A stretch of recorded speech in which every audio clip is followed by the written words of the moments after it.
Media మిత్రులందరికీ కూడా నమస్కారం. ఆంధ్రప్రదేశ్ రాష్ట్రానికి సంబంధించి కేంద్ర ప్రభుత్వం ద్వారా మరొక శుభవార్త తెలియజేయడానికి చాలా ఆనందంగా ఉంది. గత ఎన్నో సంవత్సరాలుగా ఆంధ్ర ప్రజలకి, ఆంధ్ర రాష్ట్ర ప్రజల ఆత్మ గౌరవానికి ఎన్నో విధాలుగా ఇబ్బంది కలిగిస్తున్నటువంటి విశాఖపట్నం స్టీల్ ప్లాంట్ తాలూకా సమస్య పరిష్కార మార్గం వైపు అడుగులు వేసేందుకు నిన్న క్యాబినెట్ కమిటీ ఆఫ్ ఎకనామిక్ అఫైర్స్లో ప్రధానమంత్రి గారి అధ్యక్షతన జరిగినటువంటి ఆ సమావేశంలో 11,440 కోట్ల రూపాయలు విశాఖపట్నం స్టీల్ ప్లాంట్కి రిలీజ్ చేయడం జరిగిందని ఆనందంగా తెలియజేసుకుంటున్నాను.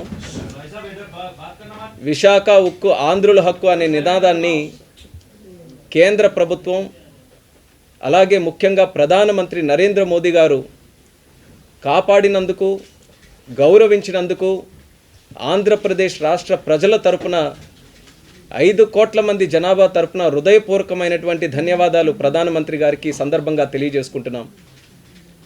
ఇందులో ముఖ్యంగా ఈ 11,440 కోట్ల రూపాయలు, సుమారు 10,300 కోట్ల రూపాయలు డైరెక్ట్ ఈక్విటీ కింద, అలాగే 1,140 కోట్ల రూపాయలు 7% అందులో non cumulative preference share capital కింద కన్వర్ట్ చేసే విధంగా ఈ యొక్క సహాయ సహకారాలు చేయడం జరుగుతుంది.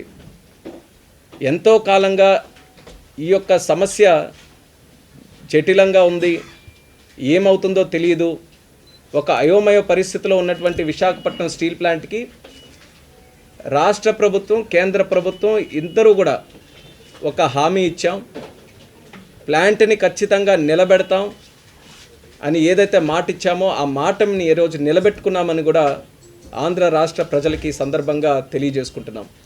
అయితే ఒక పక్కన దీనికి ప్రధాన కారణం ప్రధానమంత్రి నరేంద్ర మోదీ గారు అయితే, మరొక పక్కన ఇది ఇంతవరకు కూడా తీసుకొని రావడానికి గత 7 నెలలుగా ఆంధ్రప్రదేశ్ రాష్ట్ర ముఖ్యమంత్రి వర్యులు నారా చంద్రబాబు నాయుడు గారు కూడా ఎప్పటికప్పుడు ప్రధానమంత్రి గారిని కలిసినప్పుడు ఇదే ఒక ప్రధానమైన ఎజెండాగా దీన్ని ప్రస్తావిస్తూ దీనికి సంబంధించి న్యాయం చేయాలని ఎన్నో సందర్భాల్లో కోరడం కూడా జరిగింది. ఆ యొక్క రిక్వెస్ట్ని అంగీకరిస్తూ కేంద్ర ప్రభుత్వం ఈ యొక్క నిర్ణయం కూడా తీసుకుంది. అందులో మరొక ముఖ్యమైన వ్యక్తి, మనం ఈరోజు తెలుగు ప్రజలు ధన్యవాదాలు తెలియజేయాల్సినటువంటి వ్యక్తి మన స్టీల్ మినిస్టర్ గారు అన్న కుమారస్వామి గారు. ఆయనకి కూడా రాష్ట్ర ప్రజల తరపున ప్రత్యేకమైనటువంటి ధన్యవాదాలు తెలియజేసుకుంటున్నాం. ఆయన మొదటి నెలలోనే విశాఖపట్నం స్టీల్ ప్లాంట్ తాలూకా సమస్య, ఒక క్యాబినెట్ మినిస్టర్గా నేను కూడా ఈరోజు ఉన్నాను కాబట్టి ఆయనకు కూడా తెలియజేశాం.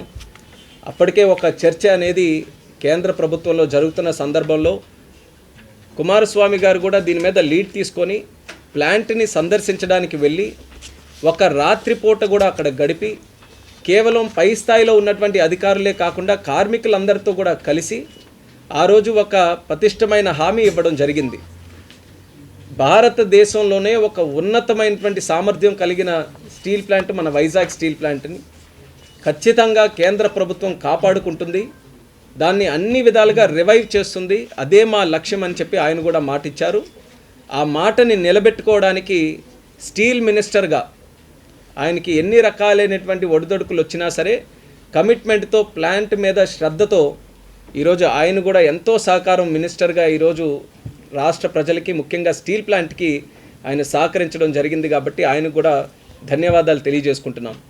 ఈ యొక్క ప్యాకేజ్ ఏదైతే ఉందో 11,440 కోట్ల రూపాయలు, ఈ ప్యాకేజ్ అంతా కూడా ప్లాంట్ తాలూకా రా మెటీరియల్ ఇబ్బందులు ఏవైతే కొన్ని ఎదుర్కొని ఉన్నాయో, అలాగే 3 బ్లాస్ట్ ఫర్నేస్లు ఉన్నాయి. ఈ 3 బ్లాస్ట్ ఫర్నేస్లు కూడా మళ్ళీ రివైవ్ చేసి పూర్తి ప్రొడక్షన్లో ప్లాంట్ని ఆపరేట్ చేయడానికి ఒక లక్ష్యంగా పెట్టుకొని ఈ క్యాపిటల్ ఇన్ఫ్యూజన్ని మనం తీసుకొని రావడం జరుగుతుంది. మీరు గమనిస్తే మొన్న జరిగినటువంటి ఎన్నికల్లో ఆంధ్రప్రదేశ్ ప్రజలందరూ కూడా ఒక నిర్ణయం తీసుకొని రాష్ట్రంలో, కేంద్రంలో ఎన్డీఏ ప్రభుత్వాన్ని గెలిపించడం జరిగింది.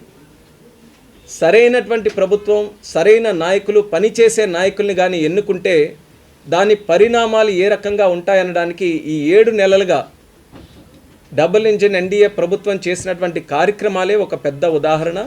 అందులో మణికిరీటం లాంటిది ఈ యొక్క స్టీల్ ప్లాంట్ తాలూకా ఆర్థిక సహాయం అనేది కూడా తెలియజేస్తున్నాను. మరి దీనికి సంబంధించి గత 7 నెలలుగా ఇది ఒక రకంగా అతిపెద్ద సహాయ సహకారం ఈరోజు స్టీల్ ప్లాంట్కి సంబంధించి అయినప్పటికీ కూడా గత 7 నెలలుగా అనేక కార్యక్రమాలు దీనికి సంబంధించి చేశాం. వచ్చిన వెంటనే కొత్త ప్రభుత్వం ఏర్పడిన వెంటనే క్రిటికల్ స్టేజ్లో స్టీల్ ప్లాంట్ ఉంటే అప్పుడు కూడా మినిస్టర్ గారి తాలూకా సహకారంతో సుమారు 1640 కోట్ల రూపాయలు ఒక ఆర్థిక సహాయం కూడా చేయడం జరిగింది. దానివల్ల 2 బ్లాస్ట్ ఫర్నెస్లు మళ్ళీ ఫుల్ ఫ్లెడ్జ్డ్గా రన్ చేసే అవకాశం దక్కింది. దానితో పాటు శాండ్ మైన్ తాలూకా ఇష్యూ, క్వార్ట్స్ తాలూకా ఇష్యూ, అలాగే మిగిలిన మైన్స్ తాలూకా మ్యాంగనీస్ తాలూకా ఇష్యూ ఉంటే గత 2 సంవత్సరాలుగా క్రిందటిసారి ఉన్నటువంటి రాష్ట్ర ప్రభుత్వం ఆంధ్రప్రదేశ్ రాష్ట్రంలో స్టీల్ ప్లాంట్ మీద ఉన్నటువంటి అశ్రద్ధతో అసలు పట్టించుకోకపోవడం వల్ల అప్పుడున్నటువంటి మైనింగ్ లైసెన్సులు కూడా రెన్యూ చేయకపోతే మళ్ళీ కొత్త ప్రభుత్వం ఎన్డీఏ ప్రభుత్వం వచ్చిన తర్వాత ఆ లైసెన్స్లన్నీ కూడా మళ్ళీ పునరుద్ధరించి రా మెటీరియల్ అవైలబిలిటీ, అది శాండ్ కానీ మ్యాంగనీస్ కానీ క్వార్ట్స్ కానీ ఇవన్నీ కూడా రీఅవైలబుల్ చేయించాం. 1640 కోట్లు మొదటి ప్యాకేజ్ కింద ఆర్థిక సహాయం చేశాం. ఈరోజు ఫుల్ ఫ్లెడ్జ్డ్గా ఒక కమిట్మెంట్తో మరి ఎవరికి కూడా స్టీల్ ప్లాంట్ అంటే ఎక్కడ కూడా కన్ఫ్యూజన్ లేకుండా విశాఖపట్నం స్టీల్ ప్లాంట్ ఎన్నో సంవత్సరాలుగా ఏ ఉద్దేశంతోనైతే అది ఏర్పడిందో దాన్ని ఫుల్ ఫ్లెడ్జ్డ్గా రన్ చేయాలి. 3 బ్లాస్ట్ ఫర్నెస్లు కూడా రన్ చేయాలి. 7.3 మిలియన్ టన్స్ ప్రతి ఏడాది ఆ కెపాసిటీ వరకు కూడా దాన్ని పుష్ చేయాలనే ఆలోచనతో ఈరోజు ఈ క్యాపిటల్ ఇన్ఫ్యూషన్ కూడా చేస్తున్నాం. ఖచ్చితంగా ఇది ఒక చరిత్రాత్మకమైనటువంటి నిర్ణయంగా విశాఖ స్టీల్ ప్లాంట్ చరిత్రలో నిలిచిపోతుందని కూడా ఈ సందర్భంగా తెలియజేస్తున్నాను. చరిత్ర ఒక్కసారి గుర్తు చేస్తే గతంలో కూడా స్టీల్ ప్లాంట్, వైజాగ్ స్టీల్ ప్లాంట్కి సంబంధించి కొన్ని సమస్యలు వచ్చాయి. అందులో సుమారు 2000 కాలంలో వాజ్పేయి గారు ప్రధానమంత్రిగా ఉన్నప్పుడు ఇదే రకమైనటువంటి సమస్య వస్తే అప్పుడు రాష్ట్రంలో ముఖ్యమంత్రిగా చంద్రబాబు నాయుడు గారు ఉన్నారు. అప్పుడు తెలుగుదేశం పార్టీ ఎన్డీఏ ప్రభుత్వంలో ప్రధాన పాత్ర పోషిస్తే ఆ తెలుగుదేశం పార్టీకి పార్లమెంటరీ నాయకుడుగా ఎర్రన్నాయుడు గారు ఉన్నప్పుడు ఒక ప్రత్యేక డెలిగేషన్ని అప్పుడు ప్రధానమంత్రి గారి దగ్గరికి తీసుకొని వెళ్ళి ఆ రోజు ఉన్నటువంటి సమస్యలన్నీ కూడా స్పష్టంగా వివరించిన తర్వాత వాజ్పేయి గారు కూడా ఒక మంచి ఉద్దేశంతో ఆంధ్రప్రదేశ్ రాష్ట్ర ప్రజల పట్ల ఉన్నటువంటి గౌరవంతో అప్పుడు సుమారు 1340 కోట్ల రూపాయలు డెట్ రీస్ట్రక్చరింగ్ అనేది ఆ రోజుల్లో చేయడం జరిగింది. దానివల్ల ఒక కొత్త ఊపిరి ఆ రోజు విశాఖ స్టీల్ ప్లాంట్కి వచ్చి దాని అభివృద్ధి కోసం ముందుకు నడిచే అవకాశం దక్కింది. మళ్ళీ అదే స్థాయిలో ఈరోజు కూడా సమస్యలు ఉంటే మళ్ళీ ప్రధానమంత్రిగా ఎన్డీఏ ప్రభుత్వం ఉంది, ప్రధానమంత్రిగా ఈరోజు దేశం ప్రపంచమే గౌరవించి ఒక ఆదర్శంగా తీసుకునేటటువంటి నాయకుడు నరేంద్ర మోదీ గారు ప్రధానమంత్రిగా ఉన్నారు. అలాగే రాష్ట్రానికి మళ్ళీ ముఖ్యమంత్రిగా చంద్రబాబు నాయుడు గారు ఈరోజు వచ్చారు. అలాగే ఈరోజు ఆంధ్రప్రదేశ్ రాష్ట్రం నుంచి కేంద్రంలో ఒక స్థానంగా మళ్ళీ నాకు కూడా ఈరోజు అవకాశం దక్కడం, మరి ఇవన్నీ కూడా అన్నీ అనుకూలంగా ఉండే సమయంలో ఇంత పెద్ద ప్యాకేజ్ మళ్ళీ విశాఖపట్నానికి రావడం అనేది నిజంగా నాకు కూడా ఎంతో ఆనందాన్ని, సంతోషాన్ని ఇచ్చే కార్యక్రమంగా ఈ సందర్భంగా తెలియజేసుకుంటున్నాను. గత 10 సంవత్సరాలుగా ప్లాంట్కి ఎప్పుడు ఏ సమస్యలు వచ్చినా ఒక ఉత్తరాంధ్ర ఎంపీగా 14 నుంచి 24 వరకు నేను కూడా శ్రీకాకుళం పార్లమెంటు సభ్యుడిగా పార్లమెంట్లో అనేక సందర్భాల్లో మాట్లాడే అవకాశం వచ్చినప్పుడు ప్లాంట్ తాలూకా సమస్యలు అనేక సందర్భాల్లో లేవనెత్తాను. అది ఆర్థిక సమస్యలైనా, కార్మిక సమస్యలైనా, రా మెటీరియల్ తాలూకా సమస్యలైనా ప్రతి ఒక్క విషయాన్ని అనేక సందర్భాల్లో దాని గురించి ప్రస్తావించి ప్లాంట్ని ఎట్టి పరిస్థితుల్లో ఆదుకోవాలి, కేంద్రానికి మన ఆంధ్రప్రదేశ్ రాష్ట్రంలో ఉన్నటువంటి ఈ ప్లాంట్కి ఉన్నటువంటి ఆ ప్రాముఖ్యతని తెలియజేయాలని ఎన్నో సందర్భాల్లో మాట్లాడాం. వాటన్నిటిని కూడా గుర్తు చేసుకుంటే ఈరోజు అచీవ్ చేసినటువంటి సక్సెస్ ఈరోజు నిజంగా ఎంతో ఆనందాన్ని ఇస్తుంది. ముఖ్యంగా ఈ ఆనందాన్ని మా కార్మిక సోదరులందరికీ కూడా ఈ సందర్భంగా శుభాకాంక్షలు తెలియజేస్తున్నాను. వాళ్ళు కూడా ఎంతో కాలం నుంచి ఈ యొక్క క్యాపిటల్ ఇన్ఫ్యూషన్ తీసుకొని రావాలని వాళ్ళ తరపున కూడా ఎన్నో రకాలైనటువంటి కార్యక్రమాలు చేశారు. వాటన్నిటిని గుర్తిస్తూ గౌరవిస్తూ ప్రధానమంత్రి గారు కూడా ఈరోజు మంచి నిర్ణయం తీసుకున్నారు. కాబట్టి ఎన్ని రకాలుగా ఆయనకి ధన్యవాదాలు చెప్పినా తక్కువే అనేది ఈ సందర్భంగా తెలియజేస్తున్నాను. అయితే ఇందులో ముఖ్యంగా గమనించాల్సినటువంటిది మొన్ననే విశాఖపట్నం కూడా ప్రత్యేకంగా ప్రధానమంత్రి అయిన తర్వాత అధికార కార్యక్రమం మొట్టమొదటిది మన ఉత్తరాంధ్ర ప్రాంతం విశాఖపట్నంలోనే ప్రధానమంత్రి గారు కూడా వచ్చారు. అప్పుడు 2 లక్షల కోట్లకు పైగా ఉన్నటువంటి పెట్టుబడులు మన ఉత్తరాంధ్ర ప్రాంతంలో విశాఖపట్నం ప్రాంతంలో మరి ఆ రోజు శంకుస్థాపన ప్రారంభోత్సవం కూడా చేయడం జరిగింది. మరి ఆ కార్యక్రమాలతో పాటు రాష్ట్రానికి ముఖ్యంగా ఉత్తరాంధ్ర ప్రాంతానికి చిరకాల కోరికగా ఉన్నటువంటి రైల్వే జోన్ కూడా అది కూడా ఎంతో కాలం నుంచి పెండింగ్గా ఉంటే దానికి సంబంధించినటువంటి ముఖ్య కార్యాలయానికి కూడా ఆ రోజు మరి శంకుస్థాపన కూడా చేయడం జరిగింది ప్రధానమంత్రి గారు. ఈ విషయాలు ఎందుకు చెప్తున్నానంటే ఈ కొత్త ఎన్డీఏ ప్రభుత్వం మళ్ళీ రాష్ట్రంలో దేశంలో ఈ డబుల్ ఇంజిన్ సర్కార్ ఏర్పడిన తర్వాత చిరకాలంగా ఉన్నటువంటి ఈ సమస్యలన్నిటికీ కూడా శాశ్వత పరిష్కారం అందించే విధంగా 7 నెలల్లోనే ఇంత బ్రహ్మాండమైనటువంటి నిర్ణయాలు తీసుకున్నామనంటే ఎంత కమిటెడ్గా రాష్ట్ర ప్రజల పట్ల ఈ సమస్యల పట్ల ఎంత చిత్తశుద్ధితో పనిచేస్తున్నామో ఒక్కసారి తెలియజేయడానికి ఈ విషయాలన్నీ కూడా మరొకసారి ప్రస్తావిస్తున్నాను. అయితే దీనితో పాటు అమరావతి ప్రాజెక్టు కానీ పోలవరం ప్రాజెక్టు కానీ ఇలా రాష్ట్రానికి సంబంధించినటువంటి ఇండస్ట్రియల్ ప్రాజెక్ట్స్ కానీ నోడ్స్ కానీ ఏ విషయానికి వచ్చినా సరే ఆంధ్రప్రదేశ్ రాష్ట్రానికి ఒక ప్రయారిటీతో కేంద్ర ప్రభుత్వం అన్ని రంగాల్లో కూడా ముందుంచి నడిపించడం అనేది రాష్ట్ర ప్రజలు చేసుకున్నటువంటి ఒక రకంగా వాళ్ళు ఇచ్చినటువంటి తీర్పుకి అనుకూలంగా ఈరోజు ప్రభుత్వం తీసుకున్నటువంటి నిర్ణయాలను చెప్పొచ్చు. పనిచేసే నాయకులు, మళ్ళీ చెప్తున్నాను, పనిచేసే నాయకులు, ప్రజల కోసం నిత్యం శ్రమించే నాయకుల్ని ఎన్నుకుంటే దాని ప్రభావం ఏ రకంగా ఉంటుందో అనేది ఈరోజు ప్రత్యక్షంగా ఆంధ్రప్రదేశ్ రాష్ట్రంలో కనిపిస్తుంది. మరి ఈ యొక్క కార్యక్రమాలు కేవలం ఇంతవరకే కాకుండా భవిష్యత్తులో కూడా మేము చెప్పినట్టు మా ఉద్దేశం ఈ జనవరి నుంచే 2 బ్లాస్ట్ ఫర్నేస్లు కూడా ఫుల్ కెపాసిటీతో రన్ అవ్వాలి. అలాగే ఆగస్టు నాటికల్లా 3 బ్లాస్ట్ ఫర్నేస్లు కూడా ఫుల్ కెపాసిటీతో రన్ అయ్యి సుమారు 7.3 మిలియన్ టన్స్కి మనం చేరుకోవాలనే ఆలోచనతోని ఈ యొక్క క్యాపిటల్ను కూడా మనం యూటిలైజ్ చేయడం జరుగుతుంది. ఇది నిజంగా మన ప్లాంట్కి ఎన్నో సంవత్సరాలుగా పట్టి పీడిస్తున్నటువంటి సమస్యలకి ఒక మంచి సమాధానంగా ఈ యొక్క కార్యక్రమం జరగబోతుందని తెలియజేస్తున్నాం.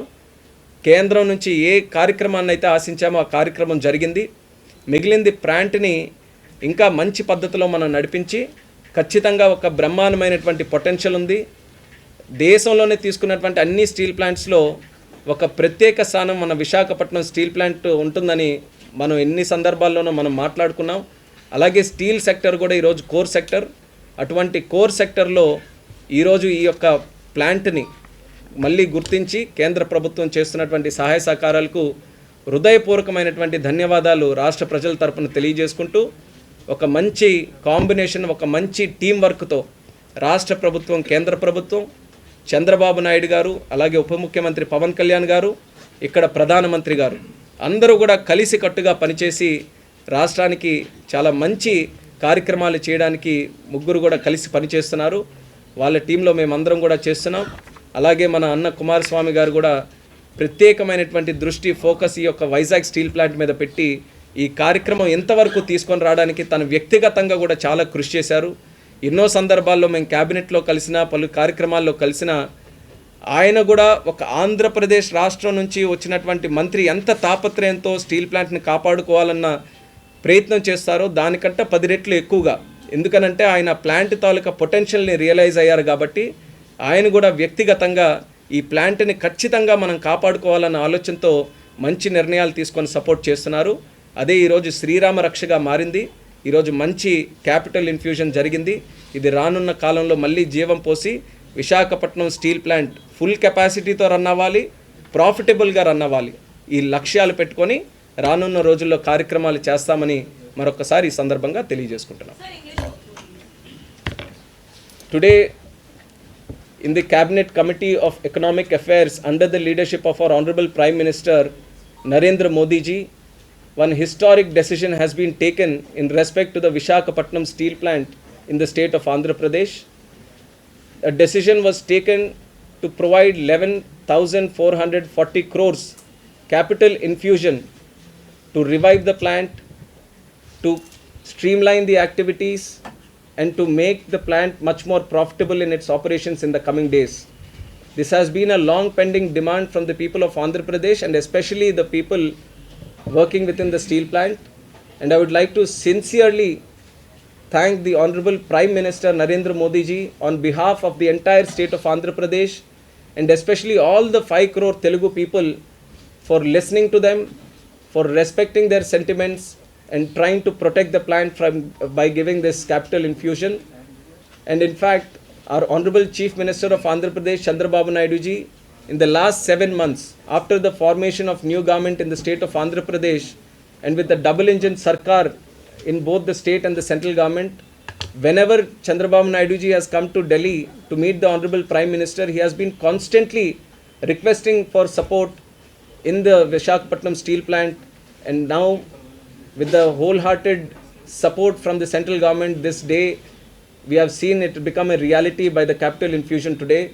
And I would also like to take this opportunity to thank one other important person who had made this possible, that is our Honorable Steel Minister Kumar Swamiji, who has taken personal interest in the revival of this plant. Within 1 month of taking charge as Steel Minister, he has visited the plant, he has stayed there for one night, and he has spoken with the senior officials and also with the workers who are working with the plant, and completely he has went into depth into whole functioning of the plant, and he has understood the true potential of Visakhapatnam steel plant. And then and there he has decided that this is a plant which has to be protected, which has to be promoted, and which has to be run in full operations.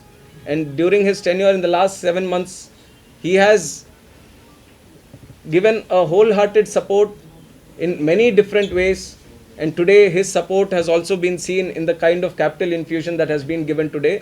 And we are receiving 11,440 crores, out of which 10,300 is a equity capital and 1140 is going to be a share capital, which is going to be realized later. And this is going to help us in the raw material procurement. And we have 3 blast furnaces today, and we want to run them on full capacity within 6 months. And by this month, in January itself, we want it to be running in 2 blast furnaces with full capacity.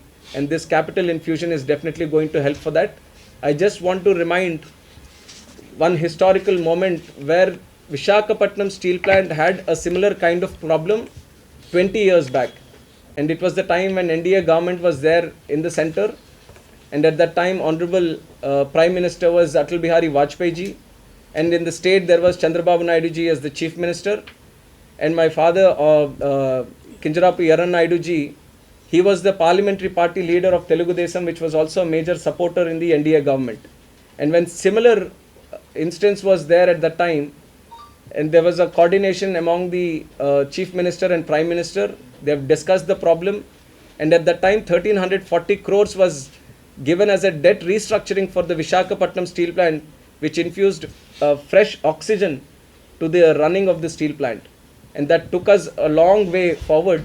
And today, while Prime Minister Narendra Modi ji is there, and again Chief Minister Chandrababu Naidu ji is there, and today representing the state, I am having the responsibility of Cabinet Minister for Civil Aviation. Now history repeating itself, and now today the NDA government providing 11,440 crores is definitely going to give a big boost in the revival of the RINL Visakhapatnam steel plant, which has been a dream for the people of Andhra Pradesh. People of Andhra Pradesh have fought relentlessly for the establishment plant, and since then also for complete operations, they have been given full support in the functioning of the plant. So now with this capital infusion, we believe that this is going to be one of the best plants in the country. Steel being a core sector in the country is something which is going to be much more important in the coming days also. Visakhapatnam, which is a port city and which is one of the logistics hub city in the East Coast, and having this kind of steel presence, steel manufacturing presence in that area, is going to be a strategic location not only for the country but also the whole subcontinent and the Southeast Asia. So we see this plant as not only being an important plant for the domestic production but also for international production. And to realize that that full potential, this capital infusion is something which has to be done right now, today itself. And respecting those sentiments, our Honorable Prime Minister has given full support. So once again, I would like to extend my full thanks on behalf of the people of Andhra Pradesh. This is a historic decision which will go down in the history of the steel plant as a very major decision, and we would like to thank our Minister Kumaraswamy ji also, and also our Chief Minister Chandrababu Naidu ji, our Deputy Chief Minister Pawan Kalyan ji, who have been continuously working together in coordination. Both the state government and central government have been in total coordination in trying to provide full support to the Visakhapatnam steel plant. And in the last 7 months, we have taken many decisions on behalf of the state government also. There was a problem of sand mines, there was a problem of manganese mines, quartz mines, which we have renewed immediately.